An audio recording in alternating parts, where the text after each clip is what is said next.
Isang magandang araw, no? Panibagong araw, panibagong tips at gawain na naman para sa ating mga aspirant applicant. Okay. So, ang topic natin ang pag-uusapan natin yung mga partners ay regarding ito sa ating mga mata. Okay. Marami kasing nag-inquiry sa akin regarding sa kanilang mga paningin, sa kanilang mga mata. Okay. So, bago nating umpisahan ang topic, no? At ang malaliman na tips at gabay ko, ay ipapasok ko muna yung ating intro. Let's go!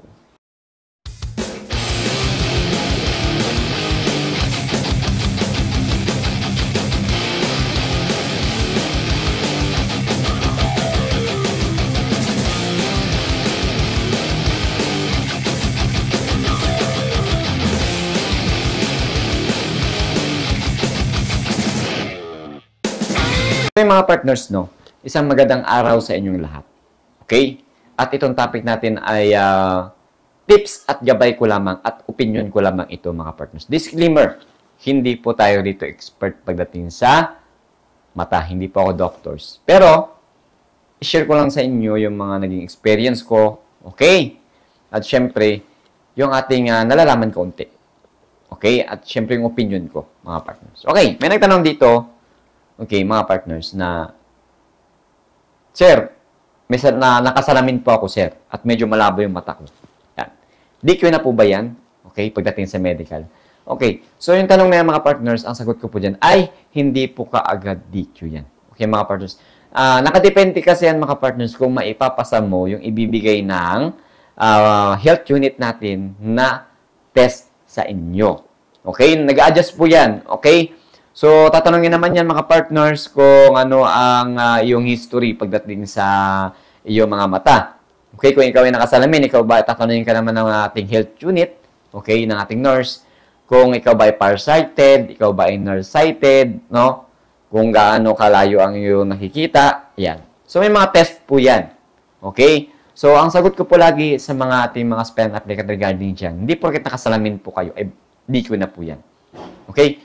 Based sa akin experience, mga partners, marami akong mga batchmate na may mga nearsighted, may mga farsighted na nakakapasok sa bureau. Okay?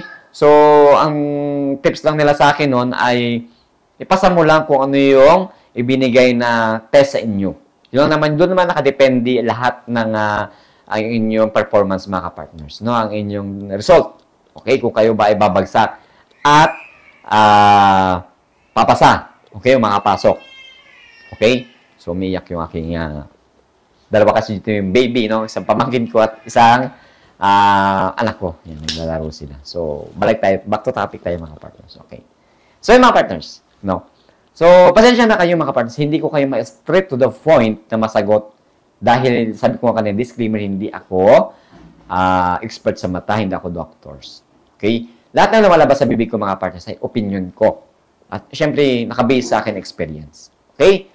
At meron kasi mga partners na hindi porke na wala kang hindi malabo yung mata mo, wala kang history ng pagsusot ng salamin, ay 100% papasa ka, no? Depende po yan, mga partners, sa ibibigay na test sa inyo.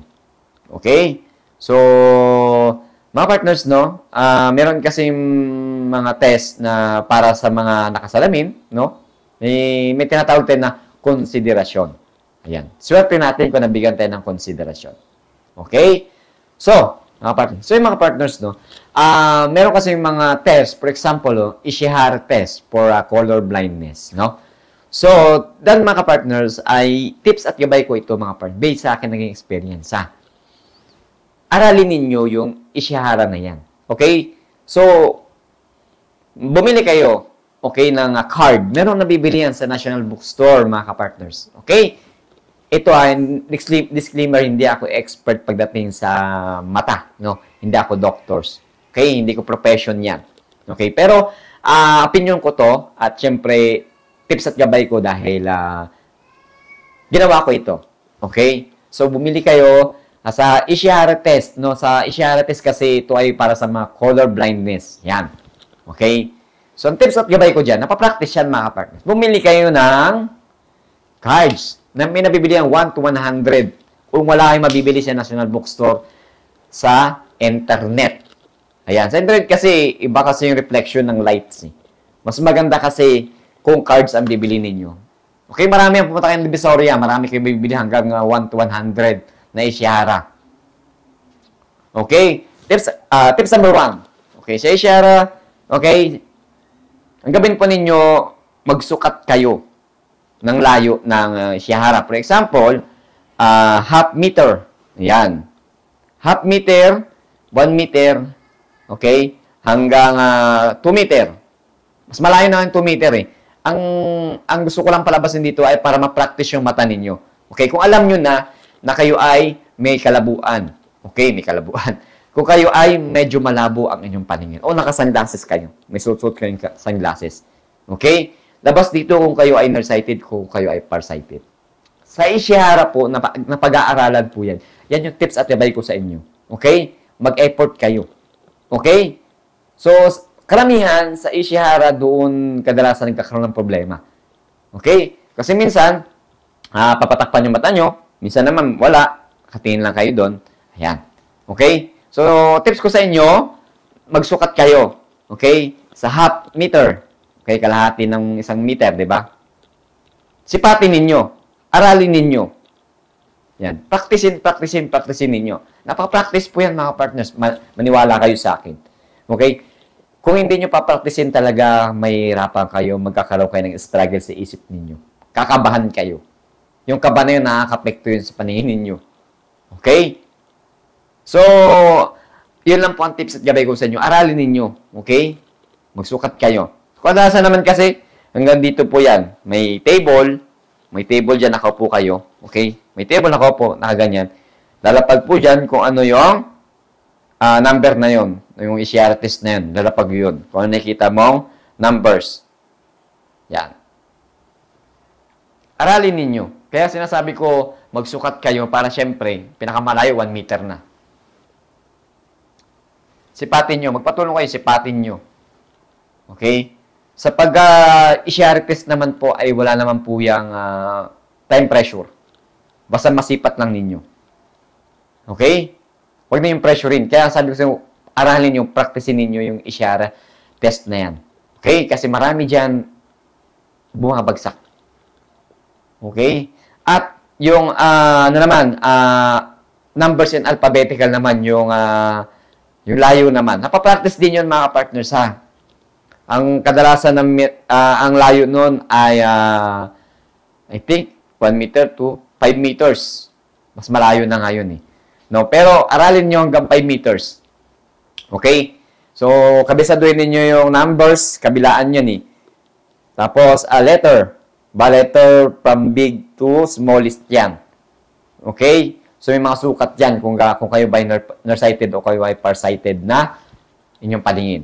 Okay? So, tatakpan na yung kanang mata. After that is yung kaliwang mata naman. Okay? Nakikita dyan kung kayo ay nearsighted, kung kayo ay farsighted. At kung hindi nyo nababasa talaga.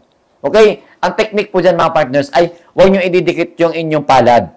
Huwag nyo ididikit ang inyong palad sa inyong mga mata. Kasi, no, na-experience ko yan na buti naka-recover ako. Kasi pag idinikit nyo yung palad nyo, yung palm nyo sa mata, okay? Pag inopen mo yan, manglalabo yan. Okay? Mag-recover pa yan. Kaya ang tip ko sa inyo ay huwag nyo ididikit ang inyong palad. Pwede yon. Okay? Para after yan, pag inopen nyo yan, walang panglalabo na mangyari o hindi makapekto sa inyong paningin. Kasi experience ko yan, no? Naidikit ko, dinikit ko yung palad. Pag open ng kaliwang mata ko, no?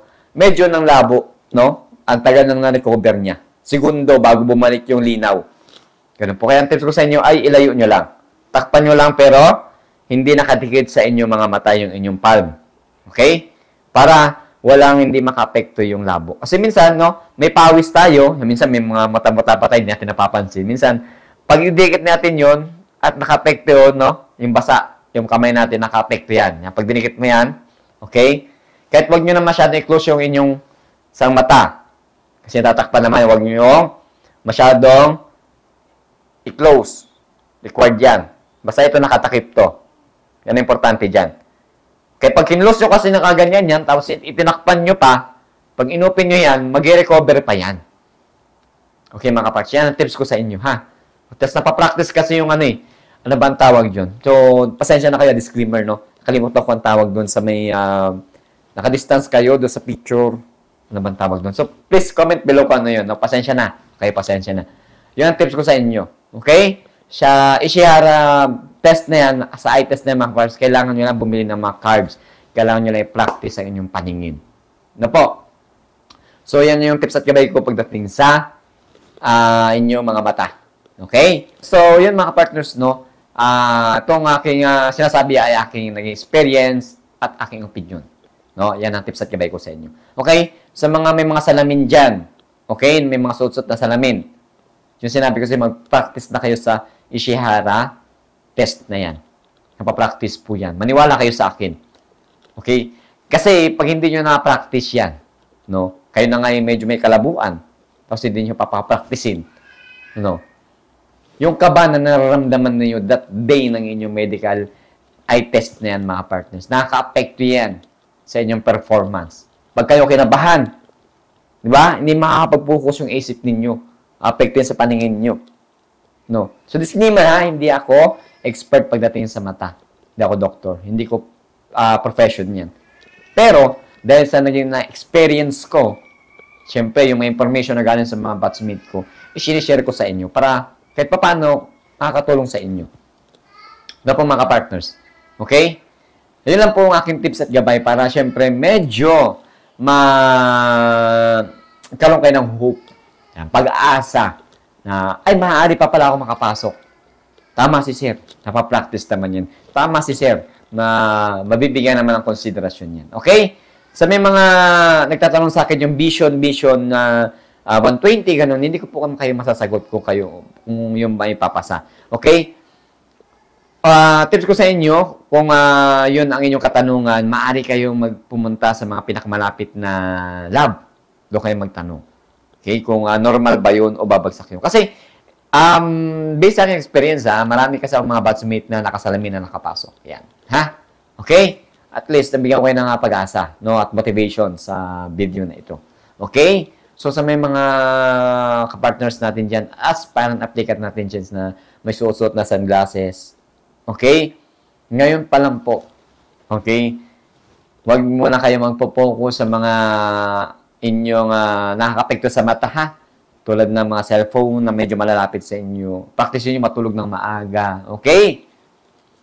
Practice ninyo yung Ishihara test. May nabibiling cards niyan. Because sa online, sa internet, no? Pwede kayo doon mag-practice. Napapractice yan. Maniwala kayo sa akin. Okay? Yun mga partners, on that day ng inyong eye test, no? Hindi na kayo kakabahan. Kung bang may confident kayo. Pag may confident kasi kayo mga partners, isa yun sa nagpapaganda ng inyong performance. Please, malinaw nyo yung pag-iisip. Hindi makakapekto sa inyong, okay? Exam sa mata. Okay? So, ayun na po. May consideration po ang bureau. Yan ang na-assure ko sa inyo. Yan ang assurance ko sa inyo. Basta may susot yung salamin, tatanungin naman kayo, okay, kung anong grado, kung anong history, kung kailan kayo nakapagsuot ng salamin. Yan. Importante. Okay? At ang sagot ko dyan lagi sa mga tanong ninyo regarding sa mga paningin ninyo, nakadepende po yan sa resulta ng inyong eye test. Kung may papasa ba ninyo o hindi. Okay? Wala kinalaman dito kung nakasuot ka ng salamin. Ang importante rito ay may pasa nyo yung ibibigay na test sa inyo. Yun po So ngayon pa lang, sa may problema sa mata, mag-practice na kayo. Okay? Naway nabigyan ko na naman po kayo ng malinaw na kaunting tips at gabay pagdating sa inyong mga mata. Okay? At kalinawan sa inyong isipan. Okay? So hanggang dito na lang po muna tayo mga partners, no? So, like ko sinasabi bilang sa aplikante, no? Be confident, no? Sa lahat ng bagay. At syempre, magtiwala sa kakayahan kung anong meron ka. Be confident. Yan. Okay? At syempre, huwag kakalimutan na sa itaas. Always pray. Okay? Na para gabayan kayo sa lahat ng inyong gagawin bilang isang aplikante. Okay? At syempre, laging sinasabi ng inyong kuyang kapartners, saludo.